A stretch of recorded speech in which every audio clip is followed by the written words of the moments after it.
This impressive-looking woman, born today in 1717, is the Germanic equivalent of a Queen Victoria, but 100 years earlier. She's most well known to English-speaking audiences as the mother of Marie Antoinette, the French queen who met her fate at the guillotine.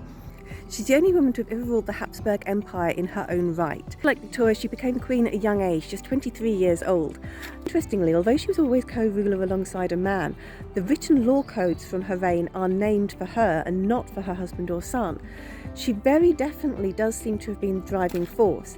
In fact, it appears that she only had those men as co-rulers in order to allow them to have the land and authority to be voted in as the Holy Roman Emperor, a position that a woman could not hold. There are records of her throwing both her husband and son out of the room at times when they disagreed with her.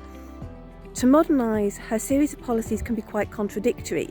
This is somebody who campaigned strongly for the abolition of serfdom, but argued against the abolition of torture in the judicial system. She introduced huge numbers of educational reforms, including compulsory education for those between the ages of 6 and 12 for both sexes. She was also responsible for a huge amount of state-sponsored censorship and strongly acted against those of other religions within her own realm. Both Protestants and particularly the Jews were persecuted. Really, it's these contradictions that make her such an interesting woman. She was ruling during the Enlightenment, a period of incredible change in Europe, and the way in which her own opinions change and develop are illustrative of what was happening. She's a woman caught between two worlds, the world of her childhood and the world of late 18th century Europe that she actually helped to shape.